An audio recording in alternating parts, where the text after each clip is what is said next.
بسم الله الرحمن الرحيم. الحمد لله والصلاة والسلام على رسول الله محمد وآله وصحبه ومن اهتدى بهداه. تفسير جزء عما سورة البلد كسورة مكية 20 آية وهروها بابتكاني وكو سورتكاني ديكي مكي بابتكاني بابتي عقيدين وپاشان باوربون بپاداشت و سزا وهروها سرنجامي چاکەکاران و خراپەکارەکان کە سەرەتای سوورەتەکە سوورەتەکەی پێشووتر خوای گەورە بە سوێن دەست پێ دەکات دەفەرمێت لا أقسم بهذا البلد لا أقسم يعني سوێن دەخۆم بهذا البلد بەو شارە لا أقسم سوێن دەخۆم بهذا البلد بەو شارە کام شارە وأنت كتو أي محمد صلى الله عليه وسلم حل نشتجي بهذا البلد لنا أو شارده أو سورة مكية وأو كاتيك هاتو تخواري پیغمبر لوين نشتجي بوا كدفرمون ريزي مكش بشيشي دقريته بو هوي كپیغمبري صلى الله عليه وسلم تيدا لدايك بوا وتفسيري چكشي هي دفرمون وأنت حل تو کەسێکی یعنی پارێزرا و ئەمینی لەناو ئەو شارەدا کەس ناتوانێت زیانت پێ بگەێنێ بە معنای ئەوەی لەناوت بپا و بتکوژێ فعلا ئەو هەموو محاولە و هەوڵەیاندا کەس نەیتوانی هیچی لێ بکە وأنت ئەتۆ حل نیشتەجێی بهذا البلد لەناو ئەو شارەدا ووالد و هەروەها سوێن بە باوک وما ولد بەوەی کە لێشی پەیدا دەبێ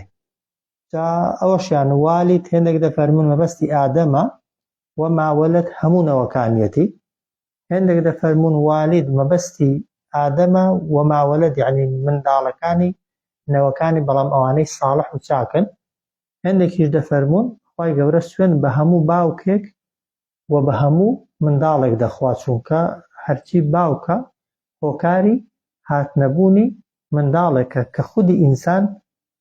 لە خودی خۆیدا لای خوای پەروەردگار ڕێز لێ گیراوە و خوا ڕێزی لێناوە هێندێکی دەفەرمون والید یعنی باوکی چاک و هەروەها وما ولدیش یعنی ئەوەی لێی دەبێت لە منداڵی ساڵح و چاک گرنگ مەعنا کوردەکەی وازەحە والید یعنی سوێن بە باوک وما ولد بەوەشی کە لێی پەیدا دەبێت بۆچی سوێندی خواردووە خوا دەفەرمێت لەقەد خەلەقنا الئینسان بەبێ گومانی دروستمان کردووە ئێمە الئینسان هەرچی ئادەمی زات هەیە هەرچی مرۆڤ هەیە فی کەبەد لەناو زەحمەتی و ناڕەحەتی و مشەقەت و ناخۆشیدا هەر لەو ڕۆژەیەوە کە منداڵ دەکەوێتە ناو ڕەحەمی دایکی تەمان زەحمەتی توش دەبێت بۆ خۆشی و هەروەها دایکەکەشی هەڵگرتنەکەی لە دایک بوونەکەی شیردانەکەی بەخێوکردنەکەی ژیانەکەی مردنەکەی حتا سەرەمەرگ ئیسراحەت بوونی نییە لەوێش ئەگەر ئیماندار بی فریشتەکان پێت بڵێن فەڕە و حون و ڕەیحان یانە وەکو دەرسی ڕابردوو پێت بڵێن یا ئەیەتوها النەفس المطمئنە ئیسراحەتکەی لەنا دنیا شوێنی ئیسراحەتکردن نییە ئەو کەسەی کە هەمیشە هاواریەتی و وەک دەڵێ گلەیی و گازندە دەکا لە دنیادا ناژێ بۆ دنیاشی نەناسیوە چونکە دنیا شوێنی ئیسراحەتکردن و حەوانەوە نییە ئەسڵ ئەوەیە لە دنیادا هەمیشە خەفەتت هەبێ خەمت هەبێ نەخۆش بی خەڵکت لێ نەخۆش بێ موسیبەتت بەسەر بێ ناڕەحات ببی برسی ببی تینوو ببی گەرمات ببێ سەرمات ببێت دنیا جێگای ئەوەیە لەقەد خەلەقنا الئینسانە بێگومان ئێمە دروستمان کردووە مرۆڤ لە ناو ناخۆشی و ناڕەحەتی ئەمجار دەفەرمێ ئەیەحسەب ئایا وا گومان دەبات ئینسان ئەلەن یەقدر عەلەیه کە دەسەڵاتی نییە بەسەر ئەودا ئەحەد هیچ کەس ئەیەحسەب ئایا وا گومان دەبا ئینسان مرۆڤ ئەلەن یەقدر عەلەیه کە دەسەڵاتی نییە بەسەر ئەودا هیچ کەس کە ئەوە لەسەر پیاوێکی هاتوۆتە خوارێ کە ناوی ئەبەل ئەشەد بووە لە سەردەمی پێغەمبەردا صلی الله عليه وسلم لە ڕووی جەستەوە کەسێکی بەهێز بووە و لە ڕووی ماڵ و سامانیشەوە سەروەت و سامانی زۆر بووە و زۆر دژە پێغەمبەر بووە صلی الله عليه وسلم کە دەڵێن هێندە بە قووەت بووە دەچوویە سەر پێستی ماڵاتی بە 10 کەس پێستەکەیان ڕادەکێشا، پێستەکە هەر هەمووی خەرا دەبوو، لێک دەبوویەوە کەسەکە لاقی لە شوێنی خۆی نەدەچوڵە، کە ئەو کەسە بەهۆی هێزە جەستەیەکەیەوە لە خۆ باێ ببوو. زۆر جار گاڵتەی بە پێغەمبەریش دەهات کە صلی الله عليه وسلم باسی سزا و عقوبە و باسی مەلایکەتی دەیکرد، لەوەندە بەهێزم و بە قووەتم کەس ناتوانێت هیچم لێ بکە. یەقول ئەیەحسەب ئایا وا گومان دەبا ئەن لەن یەقدر عەلەیه کە دەسەڵاتی نییە بەسەر ئەودا ئەحەد هیچ کەس. جا یەقول دەڵێت ئەهلەکت یعنی سەرفم کرد لە ناوم برد مالەن لوبەدە سامانێکی زۆرم لە ناو برد و سەرف کرد. بۆ ناڵێ لێرە یەقول ئەنفەقت دەڵێ ئەهلەکت، چونکە ئەگەر ئەنفەقت بێ بەخشین بێ تەمەن بە هیلاک نەچووە لە قیامەتێ وەری دەگریەوە. بەس ئەهلەکت و ماڵێکە کە سەرفی دەکەی بەڵام هیچ جێت بۆ ناگری، ئەو ماڵی سەرف دەکرد بۆ دژایەتی پێغەمبەر صلی الله عليه وسلم و بۆ ڕیا و خۆ دەرخستن. جا شانازی بەخۆ دەکرد، یەقول دەیگوت ئەهلەکت سەرفم کردووە لە ناوم بردووە مالەن لوبەدە سامانێکی زۆر لە دژایەتی محەممەد و پێغەمبەردا، یان بۆ ئەوەی خۆم پیشاندەم و دەوڵەمەندی خۆم بە خەڵکی بناسێنم. جاخوا دەفەرمێ ئەیەحسەب ئایا وا گومان دەبات ئەو جۆرە کەسانەیە ئەو ئینسانە ئەن لەم یەڕەه کە ئەوی نەدیوە، کە چاوی لە ئەو نەبووە ئەحەد هیچ کەس. وا دەزانێت کاتێک کە شانازی بە جەستەی خۆیەوە کردووە خۆ ئاگای لێ نەبووە، یان ئەو کاتەی ماڵی سەرف کردووە خوای گەورە نازانێت کە ماڵی سەرف کردووە ئەگە باسی نەکا، باسی کە یا باسی نەکا بیڵێ یان نەیڵێ خوای گەورە دەزانێت چی لە ناخیدایە. ئەیەحسەب ئایا وا گومان دەبا ئەن لەم یەڕەه کە ئەوی نەدیوە، چاوی لە ئەو نەبووە ئەحەد هیچ کەس. ئەو جار خوای گەورە هێندێک نیعمەتی خۆی وەبیر ئەو وەبیر ئێمەش دێنێتەوە کە قووەتی ئینسانی لە چیدایە، لەو شتانەدا لەو ئەندامانەدایە کە خوا پێیداوی. خوا دەفەرمێ ئەلەم نەجعل لەه عەینەینی ئایا ئێمە پێمان نەداوە بەو کەسەی کە شانازی بە خۆیەوە دەکات دوو چاو. هەر کەسێک بە خۆیەوە دەنازێت و لە خۆی ڕازیە و زۆر خۆی پێ باشە و جوانە و چاکە، جوانی ئینسانی و چاکی ئینسانی بەهێزی و بە قووەتی ئینسانی بەشێکی زۆری لە چاوەکانیدایە. چاوەکانی کوێ پەیداوی؟ ئەلەم نەجعل لەه عەینەین ئایا ئێمە بۆمان دروست نەکردووە پێمان نەداوە دوو چاو تاشتیان پێ ببینێ. ئەو جار دەفەرمێ وەلیسانەن و هەروەها زمانێکمان پێداوە تا قسەی پێ بکە، وەشەفەتەین و هەروەها دوو لێوشمان پێداون، وەهەدەیناه و هەروەها ڕێنمونیشمان کردووە ئینسان ئادەمیزاد بۆ کوێ؟ ئەن نەجدەین بۆ دوو ڕێگا، هەم ڕێگای چاکمان پێناساندووە و هەم ڕێگای خراپشمان پێناساندووە. هەموو ئینسانێک هەم بە فیترەت و سروشت، خوای گەورە فیترەت و سروشتەکەی بە شێوازێک دروست کردوین، ئەگەر بەکاری بێنین دەتوانین هەر بە فیترەت و سروشت چاکە و خراپە باشە و ناباش لە یەک جیاکەینەوە. ئەگەر بەوەش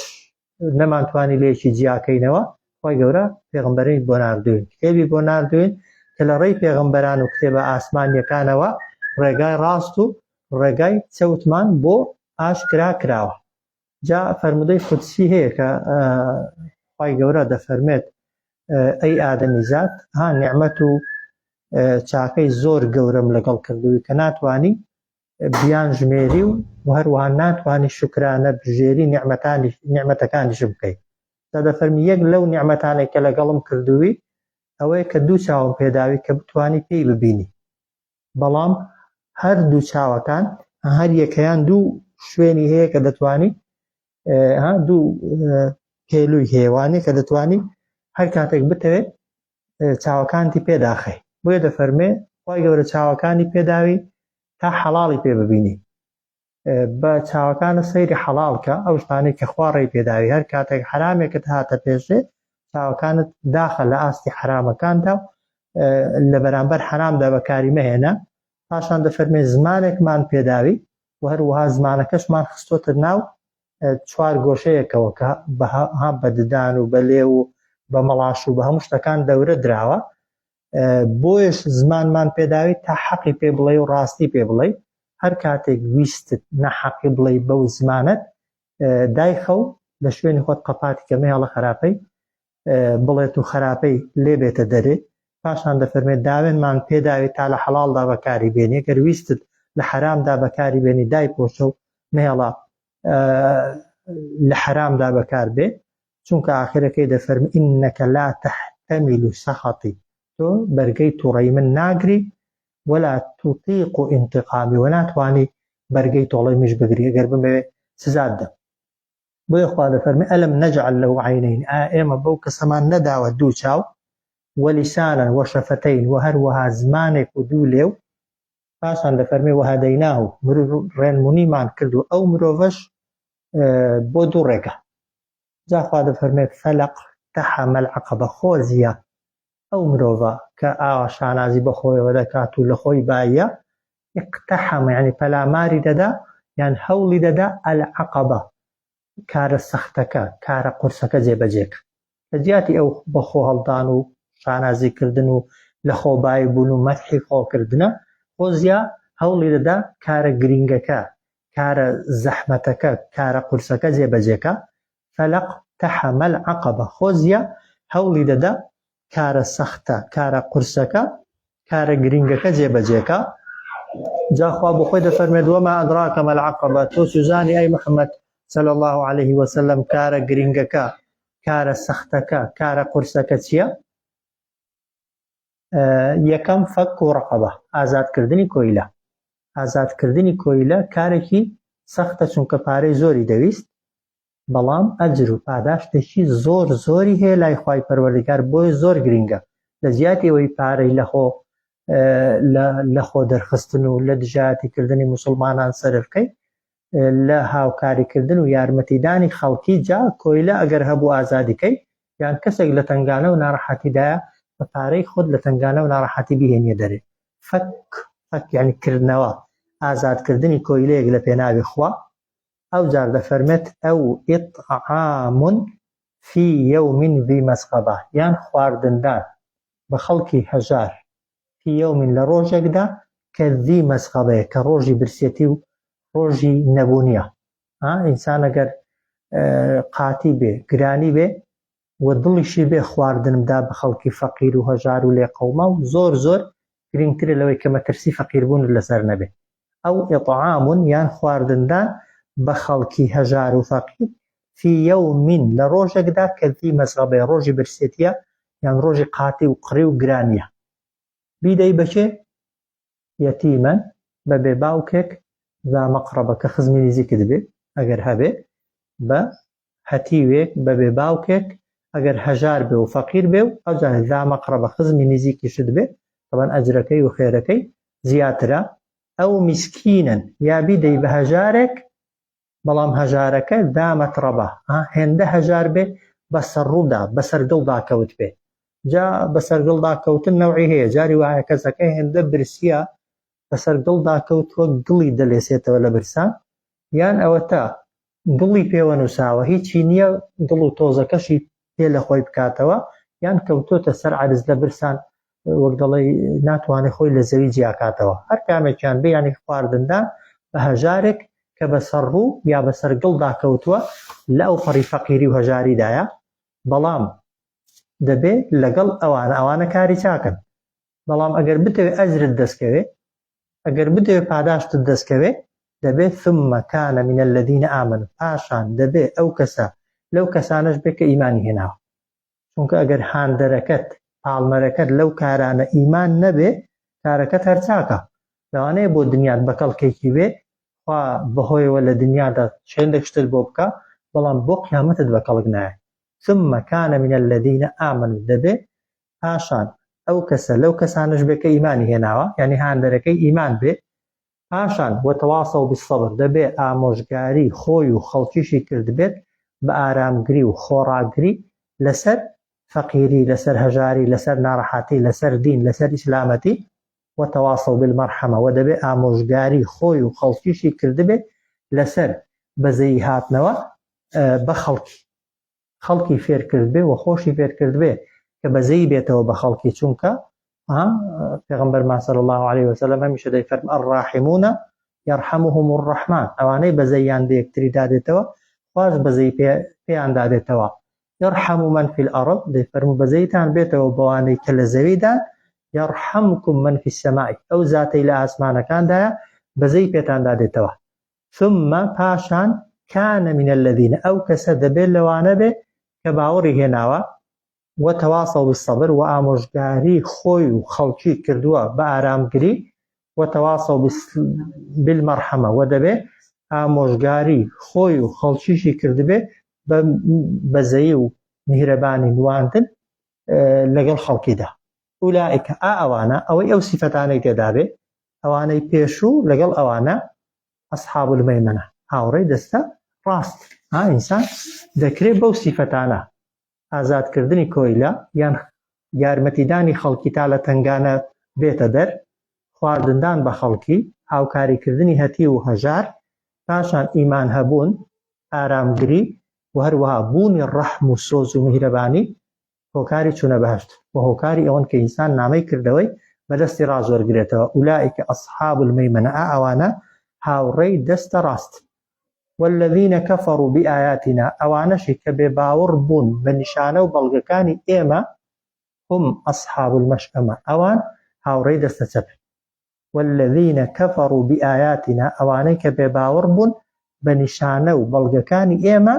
هم ئەوان ئەصحاب المەشئەمە هاوڕێی دەستە چەپن یان نامەی کردەوەکانیان بەدەستی چەپ وەردەگرنەوە ئەوجار هەر ئەوەندە نا عەلەیهیم لەسەریشیانە ناڕٌ مؤسەدە ئاگرێک کە دەرگاکەی لەسەر یان قوفڵ دراوە و داخراوە عەلەیهیم ناڕٌ مؤسەدە لەسەریانە دێتە سەریان تووشیان دەبێ ناڕٌ ئاگرێک مؤسەدە کە دەرگاکانی پەنجەرەکانی هەمووی لەسەریان قوفڵ دراوە نێک هەوای لێ دەچێتە دەرێ نێک هەواشی بۆ دەچێتە ژوورێ خوا پەناماند